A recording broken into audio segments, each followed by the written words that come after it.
А сега малку за здравјето, посебно кај нашите најмили дечињата. По отстранувањето на крајниците потребна е нутритивна поддршка. Што се треба да се внесува и како треба да се однесуваме во поглед на побрзо закрепнување. Денес прва гостинка во студиото, доктор Тијана Јорданова, доктор по општа медицина, специјализант по оториноларингологија. Добро утро за вас, добре ни дојдовте во студиото и на самиот почеток, пред да ве препуштам на нели советите, да ве прашам за кафе. Може, благодарам. Да, повелете. Утрото го започнуваме со кафенце? Секогаш, Тијана? Секогаш. Тоа ни е и рутина на нашето одделение. Секоја сабајле прво кафенце, кафе, сите заедно. Да. А колку млада докторка имаме, гледаш ли, Оливера? Да. Наши перспективни млади доктори кои што се грижат за нашето здравје или пак поточно за здравјето на дечињата.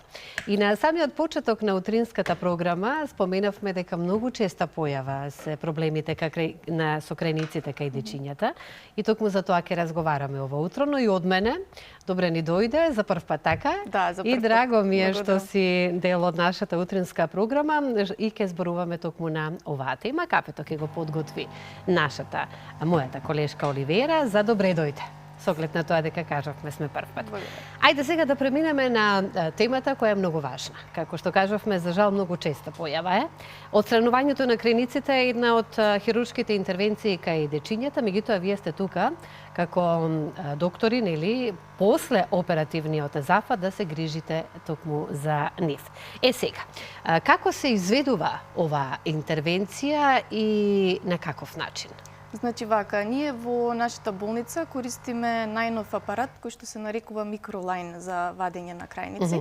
И тоа е еден посебен инструмент кој што ни овозможува целата операција да ја изведеме само со користење на еден апарат кој што ни дава едно чисто и бескрвно оперативно поле, кое што ја прави самата операција многу побрза и многу побезбедна за пациентите.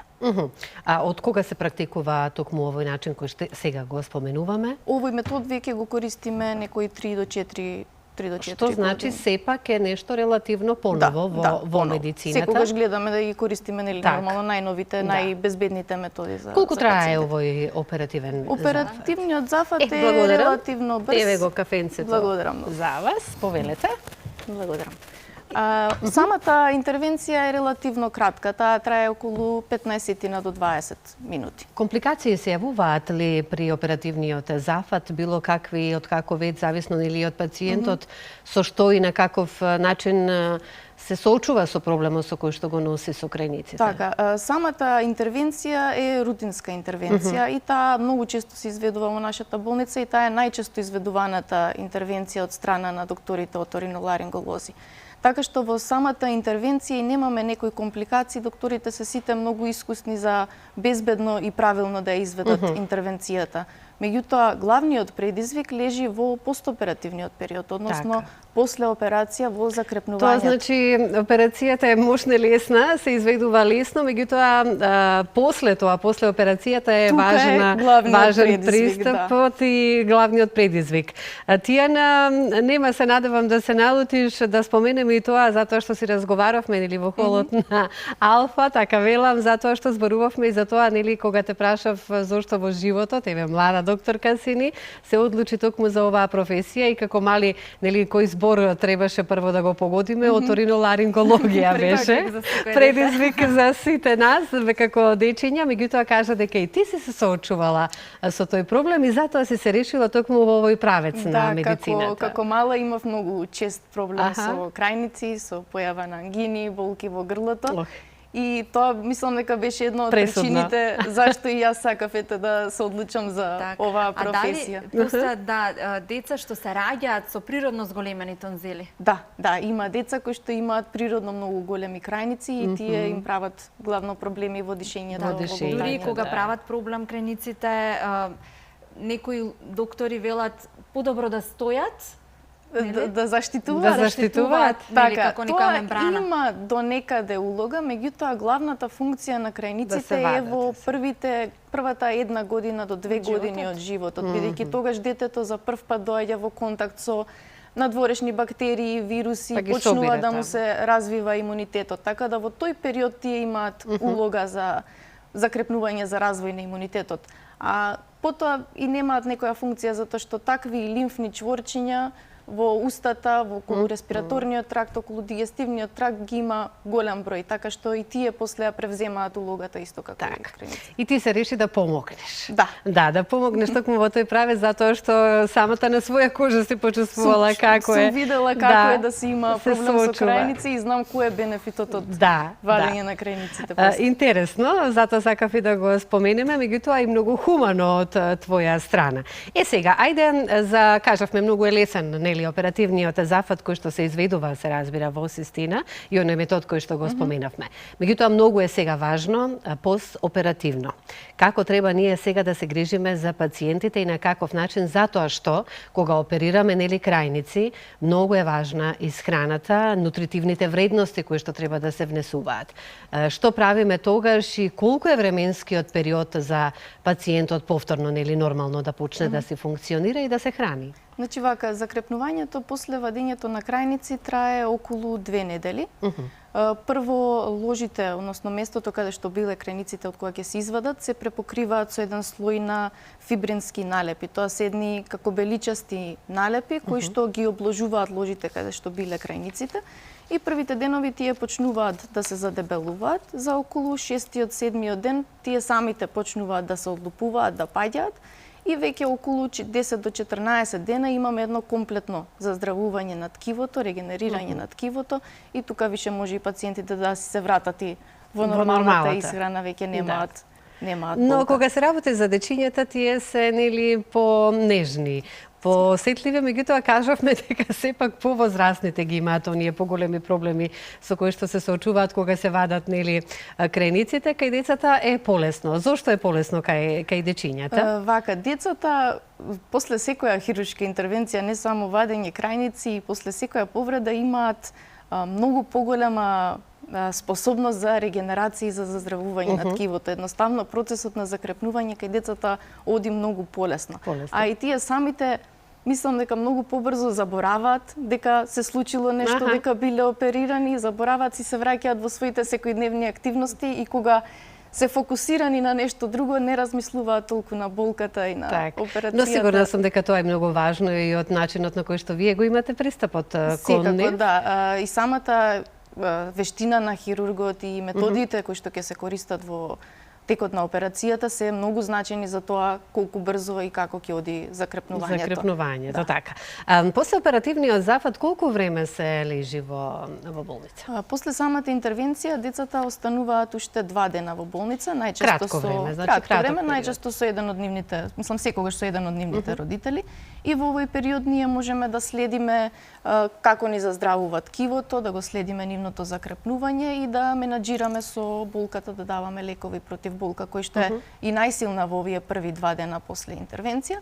И овој период ни овозможува една шанса да разговараме со родителите и да ги обучиме како правилно да му пружат една постоперативна нега на детето, што можат да направат дома, на што да внимаваат за исхраната, за физичката активност. Така. Ајде сега околу исхраната. Што е она што тие треба да консумираат после оперативниот зафат и што би било најлесно за нив за да ги внесат оние нутритивни вредности кои што се потребни за секое дете? Значи, главно на што треба да се фокусираат е да се внесува соодветен доволно течности и доволно протеини во храната.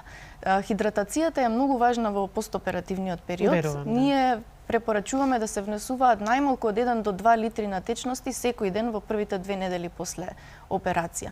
И хидратацијата не само што ни превенира и спречува да се појави некоја компликација, како што е дехидратација и на покачување на телесната температура, некогаш дури и температура до 38,5 може да се јави кај децата доколку не внесуваат доволно течности, а исто така е докажано дека соодветната хидратација и внесување на течности е поврзано со значително повеќе намалување на болката после операција. Така, значи течностите се број 1. Да, течностите се главни. Потоа е храната и тоа особено топло, ладно, дали тоа има врска? Препорачуваме ладно, бидејќи топлото знае да ги рашири крвните садови, но да споменеме е добро, а ладното исто така го намалува оттокот и воспалението што се нормално се јавуваат во грлото после интервенцијата и затоа обично им прија повеќе на децата и гладни течности. Од која до која годишна возраст најмногу се подложни дечињата да имаат проблеми со крајниците? Во секоја возраст, мислам дека имаме пациенти што се од 2 години па дури до 70 години кои што имаат проблеми со крајниците. А можеме да очекуваме, еве, например, без разлика како што кажуваме, и тоа да го споменеме, нели, да знаеме, да бидеме подготвени, можеме да се соочиме во било која годишна возраст со ваков проблем? Да, овој проблем значи може да се јави во било кој период. Кај возрастните е поретко да се јават проблеми со крајниците и кај нив почесто е од инфективна природа, односно проблеми се честите инфекции на крајниците, додека кај деца све повеќе во последните години како што се развиваат најверојатно и алергиите све повеќе кај децата, повеќе имаат проблеми со обструктивниот дел, односно поради големината на крајниците имаат проблеми. Да. Меѓутоа, кога доаѓаме до заклучок, еве и вие, нели, како доктори, дека е потребен хируршки зафат и да се отстрани крајникот, кои се причините најголемите фактори, ова што го споменуваме, инфекции и слично, меѓутоа доаѓаме до моментот дека тука мора да се изврши оперативниот зафат и кога е тој временски период? Значи, има две главни причини за отстранување на крајниците, тоа се обструктивна или инфективна причина. Обструктивната причина е поради самата големина на крајниците и тука децата обично имаат проблеми со дишење, со тешко дишење на нос и појава на крчење при спиење и некогаш дури и појава на апнеа во спиење. Тоа се краткотрajни прекини од по неколку секунди во дишењето навечер. А од инфективната причина... Што представува сигурно голем стрес. Тоа е сериозен проблем. Тоа е дури некогаш и тоест и е поголем проблем од самите инфекции, бидејќи кога имаме лошо дишење и лошо спиење навечер, се нарушува и растот и развојот на детето и се нарушува и кислородната сатурација на мозокот навечер при спиење, што троши и бара многу повеќе енергија од организмот. Да. А од инфективната природа ние велиме дека тоа треба да се вадат крајниците ако има повеќе од 7 ангини во текот на една година или повеќе од 5 ангини во текот на 2 последователни години или повеќе од 3 ангини во текот на 3 последователни години. Значи, тоа правило треба да се следи, да. Кај возрастните исто така или? Истото правило важи и за јас сум имала 3 ангини досега, што треба да значи тоа? Ако 3 години поред имате 3 ангини секоја година, тоа би било индикација за да се извадат крајниците. Не било секоја година, меѓутоа почесто знаело, но добро е сега барем не се соочувам со тој проблем. Закрепнувањето кажавме да многу е важно, после оперативниот зафат кај дечињата, како што нели напоменавме многу е, еве ќе споменеме уште еднаш важно и да се внесува она вистинската храна која што е потребна. Кажавме 2 дена се само во болница и потоа се дома. Се доаѓа на контрола редовно после тоа што правиме, да. Каков е начинот на лекување? Главното лекување е да се внимава прво да се намали физичката активност, значи препорачуваме децата да одмараат во домашни услови првите 10 до 15 дена после интервенција и ги обучуваме родителите секогаш на правилна исхрана, бидејќи исхраната ни е главна во закрепнување на детето после операција. Во првите денови после интервенција препорачуваме да се внесува течна и кашеста храна, тоа е затоа што нели секако првите денови болката е најголема и оваа храна најлесно се толерира од страна на децата. Значи тука може да внесуваат сладолед, пудинзи, палента, пире од компири и слични работи кои што се помеки. Што е добродојдена храна за децата, така? Да. Бидејќи таа најлесно може да баш тогаш ки им се јаде нешто што не треба. Тоа секогаш е така.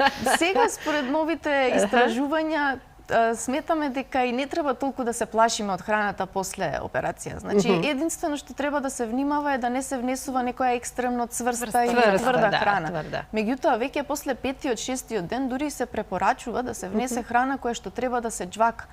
Значи да почнеме да внесуваме тестенини, било кој сварен, оладен, зеленчук, средина од леп, значи храна што треба да ја џвакаме, бидејќи на тој начин се раздвижува мускулатурата во грлото, побрзо се одлупуваат оние беличасти налепи кои што се формираат во грлото и исто така е докажано дека ја го намалува и интензитетот на болката и го скратува и времетрењето на болката и на опоробувањето. Така беше кај тебе? Да, од искуство исто така. Во тој период порано се сметаше дека треба 2 до 3 недели само течно и кашеста храна да се јаде. Порано не дозволуваа ништо друго освен течна храна. Но принципот на оперативниот зафат тогаш каков бил и каков е, еве сега некоја разлика мала да кажеме околу тоа? Има голема разлика во техниките кои што се користат, порано се користеа оние класични методи, па имаше повеќе крварење во текот на операцијата, крварење после операцијата, така малку поголем стрес беше за децата во тој период. Да, верувам, меѓутоа затоа сега не е така. Поготово и кај вас во Аџибадем Систина, како што кажавме, еве и вие како доктори си го започнувате утрото со кафенце и ние водители и гледачите сите заедно за да започне денот. Меѓутоа јас сум сигурна дека од ваша страна давате се од себе, прво да ја видите насмевката кај дечињата, па потоа и да започне убаво денот. Ги споменавме оние најглавните фактори, односно што е она причини кои што доведуваат до проблеми со крајниците, меѓутоа еве откако ќе закрепнат дечињата, потоа не се јавува воопшто веќе никаков проблем, затоа што крајникот е отстранет и тие многу полесно функционираат, претпоставувам. Така е, да, дури е забележано и зголемен напредок во растот и развојот кај децата после отстранување на крајниците. Колку има врска, значи, да, сето тоа? Има една интересна студија која што ги следи децата во период од 6 месеци и децата се поделени во две групи. Кај двете деца постои соодветна индикација за вадење на крајниците, меѓутоа едните деца се оперирани, едните не се оперирани. Добре. И забележале дека кај децата кои што биле оперирани, во период од 6 месеци пораснале во висина за околу 6,6 сантими, во споредба со неоперираните кои што пораснале за само 1,9 сантими. А уште поголем напредок е забележан и во телесната тежина, каде што оперираните деца добиле околу 2 килограми телесна тежина за само 6 месеци, а неоперираните добиле само околу 690 грама во тој период. Колку фактори има како се олеснува навистина после вадењето на крајниците. Многу убаво објаснување ни дадовте за сето она што сигурно сум дека ги интересира сите, затоа што се соочуваат, кажавме, ова е се почеста појава кај дечињата. Кој е најмладиот? На која возраст е најмалиот пациент, Најмладиот пациент може да биде дури на 1 година, доколку навистина има голем проблем, меѓутоа обично препорачуваме, доколку не е толку интензивен проблемот, да се почека барем до 2 години, па од 2 години нагоре више може да се изведе слободно. Полесно интервенцијата, да. Доколку нешто е важно да го споменеме, секако јас ќе оставам на вас како доктор, затоа што јас мислам дека ги постави сите оние прашања кои што треба да ги слушнеме, нели, што се однесува на оваа тема и прекрасните одговори, совети, објаснувања од ваша страна, а доколку нешто подзаборавивме, слободно може да споменете. Значи, мене главната цел ми е да им кажеме на родителите дека не треба да се плашат од храна, да ги охрабриме. Да ги охрабриме малку дека со соодветна исхрана и соодветна поддршка од вашиот доктор, оваа постоперативна нега може да помине многу лесно и многу лесно може да биде закрепнувањето на децата. Но мислам дека и од сите она што имаа можност да го слушнат, ќе разберат и сватат дека навистина сега во ова време со напредокот на технологијата во медицината е многу лесен пристапот, нели, да се изврши токму овој оперативен зафат и потоа постоперативниот зафат да се негуваат дечињата во домашни услови. Многу ви благодарам што бевте дел од нашата утринска програма. Посакувам многу успешни денови во вашата професија. Ви благодарам. И долги години работа. Ви благодарам за одличните совети и за сето она што го прикажавме пред нашите гледачи, бидејќи знам дека голема е бројката на луѓе кои што се соочуваат со овој проблем, а сето тоа е траума, како за децата, така и за возрастните.